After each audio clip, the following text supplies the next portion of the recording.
ఈరోజు మన ముఖ్య అతిథి చిటికేల అచ్యుతరామయ్య గారు మన ముందుకు వచ్చి ఉన్నారు. ఆయన జంగారెడ్డిగూడెం వైఎస్ఆర్సీపీ టౌన్ ప్రెసిడెంట్గా పనిచేస్తున్నారు. అలాగే 26వ వార్డు కౌన్సిలర్గా పనిచేస్తున్నారు. ఆయన యొక్క రాజకీయ ప్రవేశం ఏ విధంగా జరిగింది, అలాగే ఈ యొక్క కార్యక్రమాలు పార్టీ కార్యక్రమాల్లో ఏ విధంగా ముందుకు వెళ్తున్నారు, వాళ్ళ యొక్క పార్టీ స్థితిగతులు పరిస్థితులపై ఈ రోజు మనం ఆయన్ని కొన్ని విషయాలు అడిగి తెలుసుకునే ప్రయత్నం చేద్దాం. నమస్తే సార్. నమస్తే సార్, ముందుగా మీరు టౌన్ ప్రెసిడెంట్ గా పనిచేస్తా ఉన్నారు. అంటే జంగారెడ్డిగూడెం పట్టణం అనేది చింతలపూడి నియోజకవర్గానికి చాలా కీలకమైన పట్టణం. మరి ఆ పట్టణంలో పనిచేస్తున్నప్పుడు మీకు మీ ఎదురైనటువంటి అనుభవం ఏంటి? అంటే మీరు 2002 నుంచి ఇంట్లో ఆరంగేటం చేశారు రాజకీయంగా, అప్పటికి ఇప్పటికి ఉన్న పరిస్థితులే. ముఖ్యంగా V5 ఛానల్ యాజమాన్యం వారికి, అలాగే V5 ఛానల్ వీక్షిస్తున్న ప్రేక్షకులకి అందరికి కూడా ధన్యవాదాలు. నా పేరు చిటికేల అచ్యుతరామయ్య. నేను ప్రస్తుతం వైఎస్ఆర్ కాంగ్రెస్ పార్టీలో పట్టణ అధ్యక్షులుగా కొనసాగుతున్నాను. అట్లాగే జంగారెడ్డిగూడెం మున్సిపాలిటీలో 26వ వార్డు కౌన్సిలర్ తాండ్రపాపారెడ్డి సెంటర్ ఏరియాలో కూడా నేను కొనసాగుతున్నాను. నేను 2002 సంవత్సరంలో కాంగ్రెస్ పార్టీలో జాయిన్ అవ్వడం జరిగింది. జాయిన్ అయిన తరువాత ఎంపీటీసీగా నేను పోటీ చేయడం, అలాగే ఎంపీటీసీ గెలవడం జరిగింది. అట్లాగే 2007-8 సంవత్సరం మధ్యలో మరలా ఎంపీటీసీగా గెలవడం జరిగింది అదే ఏరియాలో. ఇప్పుడు ప్రస్తుతం నేను 26వ వార్డు కౌన్సిలర్గా 2019లో గెలవడం కూడా జరిగింది. మరి గౌరవ ముఖ్యమంత్రి జగన్మోహన్ రెడ్డి గారు, అలాగే గౌరవ పార్లమెంట్ సభ్యులు కోటగిరి శ్రీధర్బాబు గారు, అలాగే గౌరవ శాసనసభ్యులు ఉన్నమట్ల ఎలీజా గారు, అలాగే వైఎస్ఆర్ పార్టీ పట్టణ నాయకులు అందరి సహకారంతో, కార్యకర్తల సహకారంతో నన్ను మరి పట్టణ అధ్యక్షులుగా నియమించడం జరిగింది. అట్లాగే జిల్లా అధ్యక్షులు ఆల్నాని గారు కూడా మరి ఈ విషయంలో చాలా నాకు ప్రోత్సాహం అందించారు. ఈ అందరి సహకారంతో నేను పట్టణ అధ్యక్షులుగా నేను పార్టీ కోసం పనిచేయడం జరుగుతుంది. సార్, మీరు ఎంపీడీసీగా పనిచేసినప్పుడు టైంలో ఏమేమి అభివృద్ధి కార్యక్రమాలు ఆ ఏరియాలో చేశారు సార్? నేను ఎంపీడీసీగా కొనసాగే టైంలో ముఖ్యంగా తాండ్రపాపారెడ్డి సెంటర్ ఏరియాలో ఏ విధమైన మౌలిక సదుపాయాలు లేవు. ముఖ్యంగా ఆ మౌలిక సదుపాయాలు లేని సమయంలో అన్ని కూడా మట్టి రోడ్లు, మురికి కొంటలు, అలాగే పల్లపు ప్రాంతాలు, వర్షం పడితే నీరు ఒకే చోట స్టోరేజ్ అవడం, ప్రజలు నడవడానికి కూడా రోడ్డు మీద ఇబ్బంది పడి కింద పడిపోయే పరిస్థితి ఏర్పడినప్పుడు మరి నాకు గౌరవ వైఎస్ఆర్ పార్టీ సీనియర్ నాయకులు సాగర్ గారి సహకారంతో, మేడవరపు విద్యాగారు సాగర్ గారి సహకారంతో డైరెక్ట్ గా రాజ్యసభ నిధుల నుంచి కేవీపీ రామచంద్ర గారు రాజ్యసభ సభ్యులుగా ఉన్నప్పుడు వారి యొక్క నిధుల నుండి వెలమపేటకి ముఖద్వారం అయినటువంటి తాండ్రపాపారెడ్డి సెంటర్ సంబంధించి వెలమపేటకి ముఖద్వారం అయినటువంటి అతి కీలకమైన రోడ్ ని సుమారుగా ఆ రోజుల్లోనే 12 లక్షల రూపాయలతో మరి వేయడం కూడా జరిగింది. అలాగే పైప్ లైన్లు కూడా చాలా చోట్ల ఇబ్బంది పడే పరిస్థితి వచ్చినప్పుడు పైప్ లైన్లు కూడా ఆ సమయంలో కొన్ని చోట్ల ఇవన్నీ కూడా మీరు ఇప్పుడు వార్డు కౌన్సిలర్ గా ఉన్నప్పుడు చేస్తున్న పనులు అనుకుంటారు. ఎంపీటీసీ టైంలో 2 పనులు అనమాట. Okay okay. అదంటే మీరు 2000 అవును, అదే మీరు ఎంపీడీసీగా ఉన్నప్పుడు నేను అడగడం జరిగింది. అదే చెప్తున్నాను. అప్పుడు జరిగింది చెప్తున్నా. ఓకే, అది ఆ సమయంలో అప్పుడు కూడా సాగర్ గారు సపోర్ట్ గానే ఉన్నారా అని అడుగుతున్నా. సాగర్ గారి సపోర్ట్ అంటే ఆయన ఒక పార్టీకి పరిమితం అయ్యి లేరు. ఆయన నాకు ఒక అభిమానిగా, నేను ఒక అభిమానిగా, ఒక సోదర భావంతో ఆయన నేను అడిగిన తక్షణమే సరే మనం అడిగిన విషయం ఏదైతే ఉందో అది ప్రజలకే ఉపయోగపడే విషయం కాబట్టి ఆయన వెంటనే స్పందించి దాని మీద వెంటనే ఎస్టిమేషన్స్ ఎంత వస్తున్నాయో ఆ ఎస్టిమేషన్ తీసుకొని వచ్చినట్లయితే ఆ సంబంధించిన PR డిపార్ట్మెంట్ లోకి వెళ్తాం. ఎందుకంటే అప్పుడు పంచాయతీగా ఉండేది, పురపాలక సంఘం, మేజర్ పంచాయతీ కూడా కాదు, మున్సిపాలిటీ కూడా కాదు. అప్పుడు మేజర్ పంచాయతీ, తర్వాత నగర పంచాయతీ, తర్వాత మున్సిపాలిటీ. ఇప్పుడు ప్రజెంట్ గ్రేడ్ 2 మున్సిపాలిటీ కొనసాగుతుంది. మేజర్ పంచాయతీ ఉన్న సమయంలో వారు వెంటనే స్పందించి ఆ రోడ్డు వేయడానికి పూర్తి సహకారం అందించారు. అదే రోడ్డు ఈ రోజున జంగారెడ్డిగూడెం తాండ్రపాపారెడ్డి సెంటర్ వెలంపేటలోకి వెళ్ళటానికి కొన్ని వందల కుటుంబాలు ఉన్నాయి. ఆ కుటుంబాల్లోకి, ఆ వీధిలోకి వెళ్ళడానికి ప్రధాన ద్వారం ఈ రోడ్డు అయిందన్నమాట.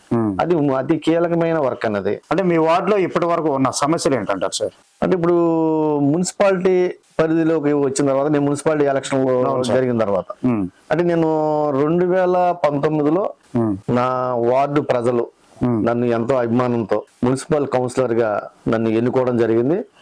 ఈ వార్డు ప్రజలందరికీ కూడా మీ మీడియా ముఖం ద్వారా నేను ధన్యవాదాలు తెలియజేస్తున్నాను. అలాగే నా కోసం కష్టపడినటువంటి నా అభిమానులు, పార్టీ నాయకులు, అన్ని రకాల వారు కూడా నా కోసం, నన్ను గెలిపించుకోవడం కోసం వారి యొక్క సమయాన్ని కూడా పక్కన పెట్టి నన్ను గెలిపే లక్ష్యంగా రాత్రి అయినా పగలానికి నా కోసం తప్పించినటువంటి ప్రతి ఒక్కరికి కూడా నేను పేరు పేరున ధన్యవాదాలు తెలియజేస్తున్నాను. అట్లాగే 26 వార్డు వచ్చేటప్పటికి ప్రధానంగా రోడ్ల సమస్య. ఎందుకంటే జంగారెడ్డిగూడెం పట్టణంలో ఉన్నటువంటి 29 వార్డుల్లో 26 వార్డు అనేది పెద్ద వార్డు. Okay sir. పెద్ద వార్డు.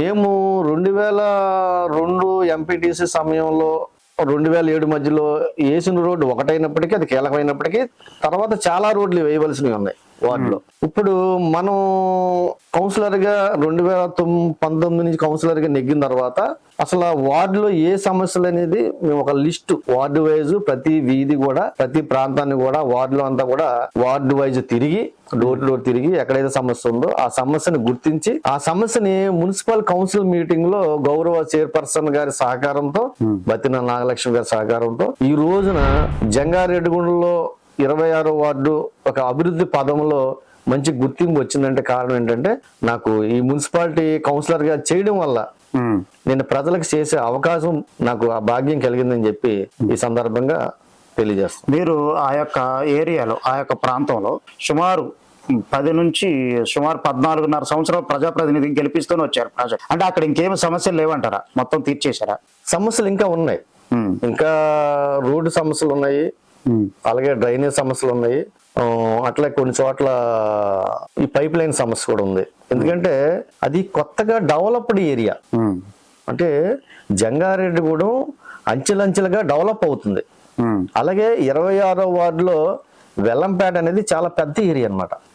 ఆ పెద్ద ఏరియాలో అందులో సాయిలక్ష్మి నగర్ అనేది అది డెవలప్డ్, నాన్ డెవలప్డ్ ఏరియా. అంటే డెవలప్డ్ నోచుకోలేదు. అది వీళ్ళు అయితే విపరీతంగా నివాసాలు, బిల్డింగులు అన్ని కూడా విపరీతం కట్టున్నారు. ఆ ఏరియాలో కూడా డెవలప్ చేయడానికి నేను ప్రతిపాదనలు సిద్ధం చేసుకొని అది కూడా చేయడానికి మాక్సిమం కంప్లీట్ చేసాం. ఇంకా చేయవలసింది ఉంది. అది కూడా చేయడానికి కూడా నేను కృషి చేస్తున్నాను. మీ వార్డుకి ఇప్పటి వరకు ఎంత ఖర్చు పెట్టి ఉంటారు సుమారు? మా వార్డుకి సుమారుగా ఒక 2,50,00,000 వరకు. అంటే రోడ్లు, డ్రైన్స్ అంటే రోడ్లు, డ్రైన్స్, వీధి లైట్లు, పైప్ లైన్స్ సుమారుగా 2 కోట్ల పైచిలకు వార్డు ప్రజలు మున్సిపాలిటీ నిధుల నుంచి మరి ఖర్చు చేయడం జరిగింది. అంటే మీకు బత్తిన నాగలక్ష్మి గారు, చైర్పర్సన్ గారు సహకారంగా ఉన్నారా? మంచి సహకారం అందిస్తున్నారు. అంటే మన వార్డే కాదు, జంగారెడ్డిలో అన్ని వార్డులు కూడా ఆవిడ అభివృద్ధి ప్రధాన లక్ష్యంగా పనిచేస్తారు. అభివృద్ధి ప్రధాన లక్ష్యం. సరే, మీకు టౌన్ ప్రెసిడెంట్ గా వైఎస్ఆర్సీపీ పార్టీ పగ్గాలు ఇచ్చిన తర్వాత టౌన్ లో ఉన్నటువంటి బాధ్యతలు కూడా మీరేమన్నా పాలు పంచుకున్నారా? అంటే ముఖ్యంగా నేను ఏంటంటే టౌన్ ప్రెసిడెంట్ అనేది నేను ముఖ్యంగా పార్టీని ఒక తాటి మీద తీసుకురావడానికి ప్రధాన ఆలోచన నాది. ఎందుకంటే ప్రతి పార్టీలో కూడా చిన్న సమస్యలు అనేది ఉంటది, లేకుండా ఉండవు. ప్రతి పార్టీలో ఉండదు. ఆ పార్టీ ఈ పార్టీ కాదు. నేను పార్టీ కోసం పట్టణ అధ్యక్షులుగా నేను చేసే ప్రతి పని కూడా ఒక విలువలతో కూడుకున్న అధ్యక్ష పదవిని చేయాలన్న ఆలోచనతోనే మరి అందరూ పెద్దల సహకారంతో నేను ముందుకు పోవడానికి సిద్ధంగా ఉన్నాను. వర్గ విభేదాలు ఉన్నాయి కదా సార్, మీరు ఏ వర్గం? ఇప్పుడు నేను వర్గ విభేదాలు అంటే మీరు చెప్పండి, ఎవరెవరు ఏ వర్గాలు మీరు చెప్తే దాన్ని బట్టి నేను మాట్లాడడానికి. అంటే ప్రజలు అనుకునేది ఏంటంటే ఎంపీ గారు వర్గం, ఎమ్మెల్యే గారు వర్గం, 2 వర్గాలు ఉన్నాయి ఇక్కడ వైఎస్ఆర్సీపీ పార్టీలో అని చెప్తా ఉంటారు. ఓకే, అంటే మీరు ఎటు సైడ్ ఉన్నారనేది మేము అడుగుతున్నాం సార్. నాకు పార్టీయే ప్రధాన వర్గం. నాకు పార్టీయే ప్రధాన వర్గం. ఇక్కడ ఎమ్మెల్యే గారైనా, ఎంపీ గారైనా పార్టీ విషయంలో వాళ్ళిద్దరిని కూడా ప్రతి మీటింగ్ కానీ, ప్రతి సమావేశానికి కూడా నేను ఫోన్ల ద్వారా వాళ్ళు తెలియజేసి నేను కార్యక్రమాలు చేపట్టడం జరుగుతుంది. బయట అనేది ఏంటంటే ప్రజల్లో కొంతమంది వినికిడి ఉన్నది, అది నేను కాదని అనట్లేదు. నా వరకు అయితే మాత్రం కలిపి వెళ్తూనే ఉన్నాను. అలాగే కార్యకర్తను కూడా వారి అవతల పార్టీ వర్గమా, ఈ పార్టీ వర్గ కార్యకర్త దగ్గర కూడా నేను ఒక సిస్టమేటిక్ గానే ఆ కార్యకర్తకి అందుబాటులో ఉంటూ ఈ పార్టీ కోసం కృషి చేయడానికి చూస్తుంది తప్ప నాకు వర్గాలతో పని లేదు. చింతలపూడి నియోజకవర్గ ఎమ్మెల్యే ఎలీజా గారిని నెక్స్ట్ మీకు సీట్ లేదు అని చెప్పడానికి మీ పార్టీ యొక్క కారణాలు ఏంటంటారు? అంటే ఇది చింతలపూడి నియోజకవర్గానికి ఎమ్మెల్యే గారు ఆల్రెడీ 2014లో ఆయన ఒక ఐఆర్ఎస్ ఆఫీసర్. యాక్చువల్ గా ఏంటంటే జగన్మోహన్ రెడ్డి గారు ఆయన్ని అభ్యర్థిగా ప్రకటించడం, అలాగే పార్టీ సిద్ధాంతాల కోసం ఆయన ఒక ఆఫీసర్ అయినా సరే, అట్లాగే ఆయన ఏ ఏరియా అనేది కూడా మనం ఒక ఆలోచనతో కూడుకున్న విషయం అయినప్పటికీ పార్టీ సిద్ధాంతాల కోసం ఆయన్ని మంచి భారీ మెజార్టీతో చంద్రపూడి ప్రజలందరూ కూడా గెలిపించడం జరిగింది. అయితే ఏంటంటే జగన్మోహన్ రెడ్డి గారు ప్రతి విషయాన్ని కూడా క్షుణ్ణంగా పరిశీలిస్తున్నారు. ముఖ్యంగా ఏంటంటే వై నాట్ 175 లక్ష్యంగా జగన్మోహన్ రెడ్డి గారు పనిచేస్తున్నారు.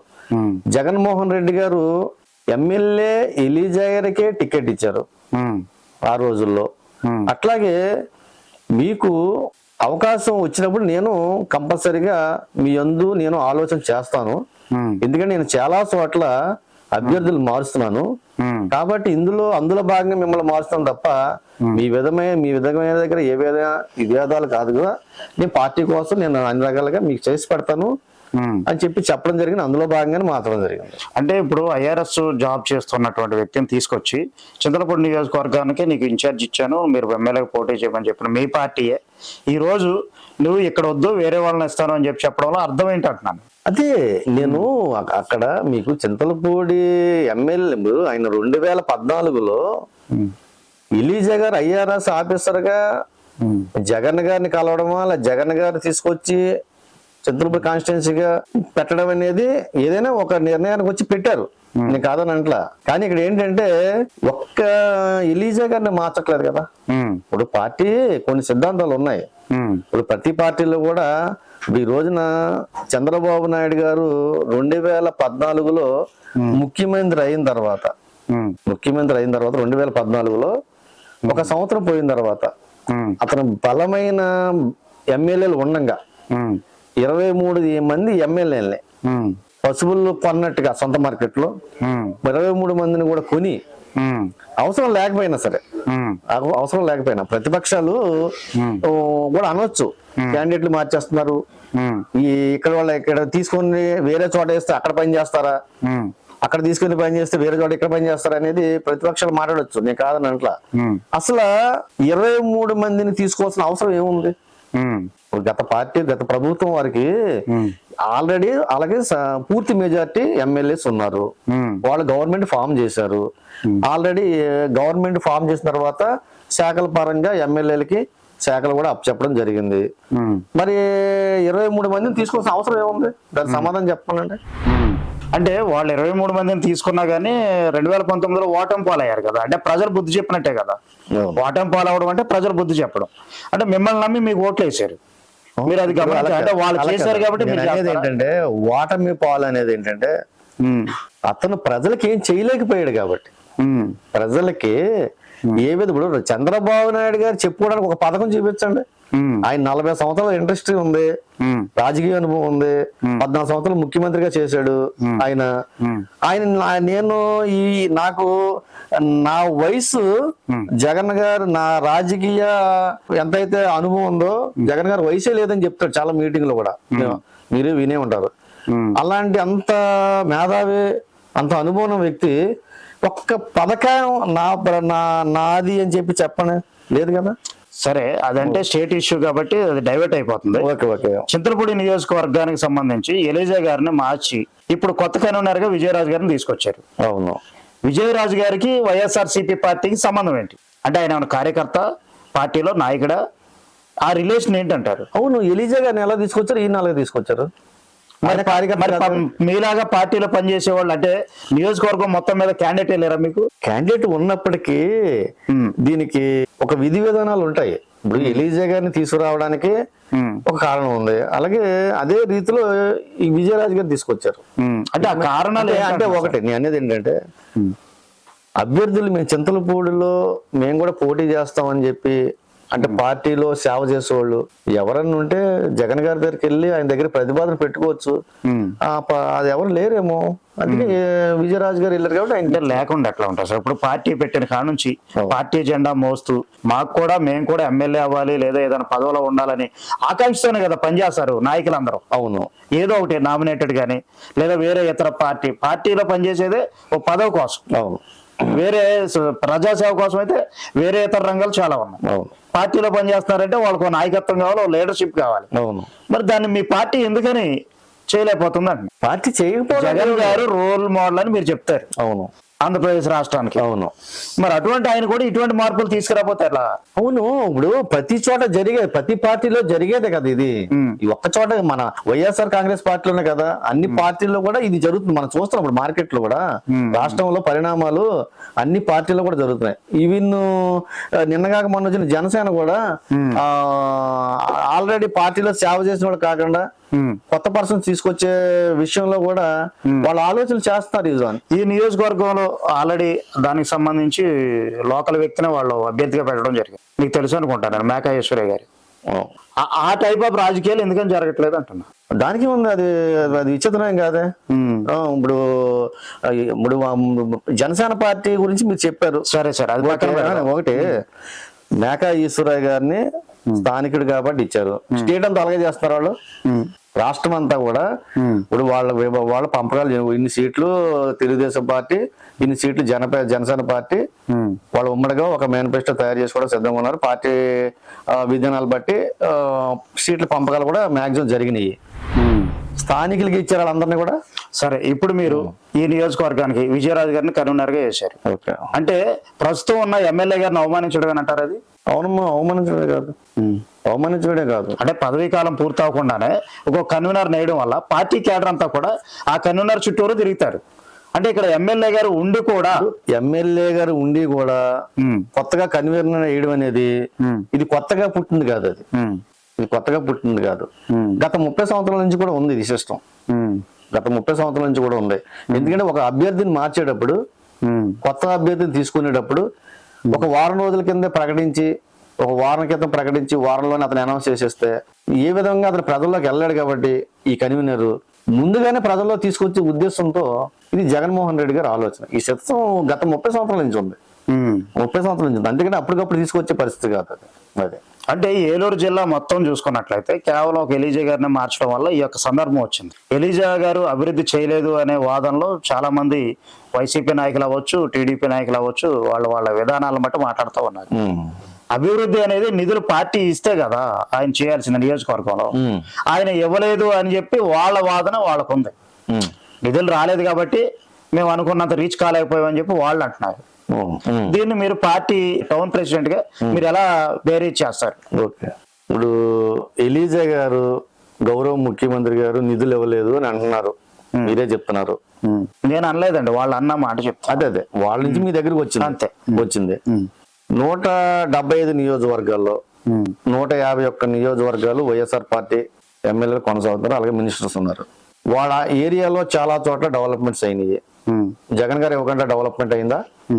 అంటే నేను చెప్పేది అంటే ఎస్సీ కాన్స్టిట్యున్సీ అని చెప్పి నిధులు రాలేదంటారా? అలాని కాదుగా, ఎస్సీ కాన్స్టిట్యున్సీ కాదు, ఎస్టీ కాన్స్టిట్యున్సీ లో కూడా డెవలప్మెంట్ అయిందిగా. అవును, అక్కడ ఇచ్చారు, ఇక్కడ ఇవ్వలేదనే కదా అర్థం. అవును, ఆయన తీసుకోవాలి కదా, తెచ్చుకోవాలి కదా.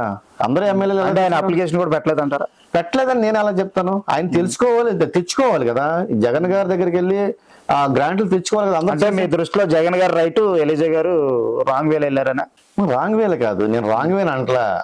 అందరూ ఎమ్మెల్యేలు కూడా జగన్ గారిని ఎలా సంప్రదించి గ్రాంట్లు తెచ్చుకున్నారు, ఈయన కూడా అలా తెచ్చుకోవాలి కదా అంటున్నాను. అంతే. జంగారెడ్డిగూడెం మున్సిపాలిటీలో అవినీతి జరిగిందని ప్లకార్డులు పట్టుకుని మరి మీ కౌన్సిలర్లే, మీ పార్టీ కౌన్సిలర్లే దాదాపు 3 రోజుల నుంచి 4 రోజులు స్ట్రైక్ చేశారు.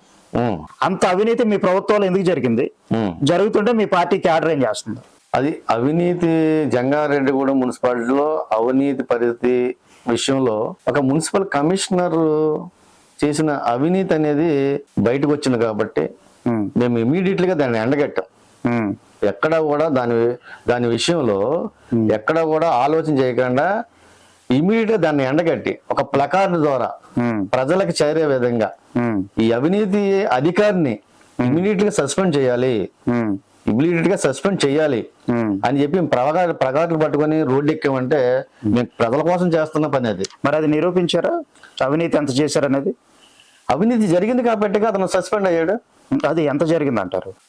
అది ఆల్రెడీ దానికి సంబంధించిన డిపార్ట్మెంట్స్ ప్రాసెస్ నడుస్తుంది. అది అదే మీ దగ్గర ఉన్న డేటా లేదంటారా? డేటా లేదు దాని గురించి. అవినీతి అనేది జరిగింది. కానీ బుట్టాయిగూడెం రోడ్డు సుమారు 5 లక్షలు ఎంతో గ్రాండ్ కేటాయించి రోడ్డు పోసారు. అది అతి తక్కువ సమయంలోనే పాడైపోయింది చెప్పి చాలా విమర్శలు వచ్చినాయి. దానిపై మీ కామెంట్ ఏంటంటారు? యాక్చువల్ గా మీరు అన్నది వాస్తవం. బుట్టగొండ రోడ్డు 5 లక్షల రూపాయలు మున్సిపల్ సాధారణ నిధుల నుంచి యుద్ధ ప్రాతిపదికన వర్క్ చేయడం జరిగింది. అంటే ఒక చైర్మన్ గారు అథారిటీ 5 lakhs వరకు కౌన్సిల్ తీర్మానం చేసి టెక్నికల్ కాకుండా డైరెక్ట్ గా ఆవిడ ఆలోచనతో యుద్ధ ప్రాతిపదికన ఆవిడ తీర్మానంతో వర్క్ చేయడానికి అవకాశం ఉంది. ఆ ఉద్దేశంతో చేయడం జరిగింది. అయితే ఏంటంటే ఇక్కడ కాంట్రాక్టర్ వైఫల్యం జరిగింది. ఆ మాట వాస్తవం, మేము ఒప్పుకుంటాం. కాంట్రాక్టర్ వైఫల్యం జరిగింది. దాని విషయంలో కౌన్సిల్ సభ్యులు కూడా మేము చాలా మంది బాధపడడం కూడా జరిగింది. ఎందుకంటే ప్రజాధనాన్ని, ఇది ప్రజాధనాన్ని గౌరవప్రదంలో మనం పనిచేసి ప్రజలకు చూపించాలి తప్ప ప్రజాధనం దుర్వినియోగం అయ్యే పరిస్థితి మనం తీసుకురాకూడదు. దాని మీద ఏమన్నా యాక్షన్ తీసుకున్నారా మీ పార్టీ ప్రతినిధులు కానీ మీరు కానీ? అంటే అతనితో ఎక్కడైతే డ్యామేజెస్ అయినాయో మరలా అదే కాంట్రాక్టులతో ఆ గోతులు పూడిపెట్టడం కూడా జరిగింది. ఓన్లీ గోతులు పూడ్పించారు, ఆల్రెడీ గోతులు అయ్యి ఇప్పుడు మళ్ళీ అదే రోడ్డుకి 1,70,00,000 సుమారు ఎంతో శాంక్షన్ చేయించినట్టున్నారు. అవును. అంటే అలా అంటే 5 సంవత్సరాల కాలంలోనే ఇలా 2-3 సార్లు రోడ్లు పోస్తే ప్రజల నిధులు దుర్వినియోగం కదా సార్? అంటే 5 లక్షల రూపాయలు అనేది అదే చెప్పాను మీకు, యుద్ధ ప్రాతిపదికన చేయడం అంటే తక్షణ నిర్ణయం. అది కూడా ఏంటంటే ఆ రోడ్లు ఎక్కడైతే మేజర్ గోతులు ఉన్నాయో, పెద్ద గోతులు ఉన్నాయో, ఆ గోతుల్ని పూడిపించే కార్యక్రమం జరిగింది. తర్వాత వర్షాలు విపరీతంగా రావడం, రోడ్లు మళ్ళీ యాజిటీజ్గా డ్యామేజ్ అవడం, గోతులు మళ్ళీ దాన్ని పూడిపించడం కూడా జరిగింది. అయితే ఇప్పుడు ఏంటంటే మనం దీన్ని ఒక జిల్లా ఇంజనీరింగ్ డిపార్ట్మెంట్తో అలాగే R&B డిపార్ట్మెంట్తో ఆలోచన చేసి 1,70,00,000 రూపాయలు మున్సిపల్ సాధారణ నిధుల నుంచి మనం, అంటే ఇప్పుడు నేను ముఖ్యంగా జంగారెడ్డి, అంటే నేను ఈ సబ్జెక్ట్ కూడా చెప్పాలి మీకు, ఎందుకంటే జంగారెడ్డి కూడా పట్టణంలో ప్రధాన రోడ్లు ఉన్నాయి. గత ప్రభుత్వం గాని గత నగర పంచాయతీ బోర్డు గాని ప్రధాన రోడ్లు పట్టించుకున్న పాపం లేదు. మీరు మన కంటి ఎదురుకుంటే కనపడుతుంది సూర్య కాలేజ్ రోడ్డు. గత 30 సంవత్సరాల నుంచి ఏ విధమైన అభివృద్ధికి నోచుకోలేదు. అలాగే అక్షరాపేట రోడ్ లో MDO ఆఫీస్. అలా కాదు సార్, అంటే విమర్శలు చేయడం కాదు. ఇప్పుడు ప్రజాప్రతినిధులను ప్రజలు ఎన్నుకునేది వాళ్ళకి ఏదో న్యాయం చేస్తారు, అభివృద్ధి బాటలో నడిపిస్తారనే కదా. అవునవును. ఇప్పుడు వాళ్ళు చేయలేదు కాబట్టి మీకు అవకాశం ఇచ్చారు ప్రజలు. అవును. ఇప్పుడు మీరు చేస్తున్నారు, సంతోషం. అయితే అవినీతి లేకుండా చేస్తే బాగుంటది అనేది ప్రజల యొక్క ఉద్దేశం. అందు గురించి అదే విధంగా బైనేరు వంతెన బ్రిడ్జ్ ఉంది కదా, అది తొలగించడానికి సుమారు ఎంత ఖర్చు పెట్టి ఉంటారు సార్? అది మన పరిధిలో జరగదు, మున్సిపాలిటీ గ్రాండ్ నిధుల నుంచి ఏం వెళ్ళలేదు. అదే ఏదైనా మన ప్రాంతంలో జరిగిన విషయం, అది దానికి సంబంధించి సమాచారం అయితే మా దగ్గర లేదు. మీ దగ్గర లేదు. అలాగే అంటే మీకు సంబంధం లేకపోయినా మీరు ఆ పార్టీలో ఉంటున్నారు కాబట్టి పట్టింటిపాలెం బ్రిడ్జ్ అన్నది ఒకటి పెండింగ్ లో ఎప్పటి నుంచో ఉంటుంది. దీన్ని ఆనుకుని సుమారు కొన్ని 100 గ్రామాలే ఉన్నాయి. అవును. మరి అటువంటి పరిస్థితులు, అటువంటి అభివృద్ధికి కూడా నోచుకోవట్లేదు మీ ప్రభుత్వంలో. దానిపై మీ కామెంట్ ఏంటంటారు? అదే దానికి సంబంధించి స్థానిక ఎమ్మెల్యే వైఫల్యం అది. నేనే చెప్తున్నాను కదా అది. ఎందుకంటే అది ప్రజా అవసరం, చాలా కీలకమైన విషయం ఆ బ్రిడ్జి అనేది. అతి ముఖ్యమైనది. మీరు అన్నట్టు ఏంటంటే కొన్ని 100 గ్రామాలు నిరంతరం జంగారెడ్డి పట్టణానికి వచ్చి మళ్ళా తిరిగి వాళ్ళ ప్రదేశానికి వెళ్ళే పరిస్థితి. ఈ రోజున ఆ బ్రిడ్జి లేకపోవడం వల్ల చాలా ఇబ్బంది పడుతున్నారు ప్రజలు. ఈ మాట నేను ఒప్పుకుంటాను. అది ఎమ్మెల్యే వైఫల్యం. ఎవరైతే ఆ పరిధిలో ఉన్నారో. ఇప్పుడు మా మీడియా ద్వారా ప్రజలకి మీరు ఫైనల్ గా చెప్పాలనుకుంటున్నారు? నేను V5 ప్రేక్షకులకి ఇందాక చెప్పాను. అలాగే V5 ద్వారా నా నుండి మంచి సమాచారాన్ని సేకరించి ప్రజలకి చేరవేసే విధంగా మరి మీరు కృషి చేస్తున్నటువంటి V5 ఛానల్ యాజమాన్యం వారికి, మీడియా ప్రతినిధులకు నేను పేరు పేరున కృతజ్ఞతలు తెలియజేస్తున్నాను. అలాగే ఈ V5 ఛానల్, ఎందుకంటే జంగారెడ్డిగూడెం పట్టణంలో కాదు, జిల్లాలను కాదు, రాష్ట్రంలో కాదు, చాలా మీడియా సంస్థలు ఉన్నాయి. అది ప్రింట్ మీడియా కావచ్చు, ఎలక్ట్రానిక్ మీడియా కావచ్చు. మీ మీడియా ద్వారాగానే ప్రతి పని కూడా ఇటు ప్రభుత్వానికి అటు ప్రజలకి మధ్యలో వారది ఈ మీడియా. ప్రతి పని కూడా ప్రభుత్వం చేస్తుంది. ఆ పనిని ప్రజలకి చేరవేయడం, వాళ్ళని చైతన్యపరచడం, ఒక యువతలో కానీ, ఒక సామాజిక ప్రజల్లో కానీ, ఒక రైతుల విషయంలో కానీ అందరి విషయంలో కూడా ఈ మీడియా కీలక పాత్ర పోషిస్తుంది. అలాగే ఈ V5 ఛానల్ ఏదైతే ఉందో భవిష్యత్తులో కూడా ఈ ఛానల్ దినదిన అభివృద్ధి చెందాలని నేను మనస్ఫూర్తిగా కోరుకుంటూ సెలవు తీసుకున్నాను. Thank you very much. Thank you sir.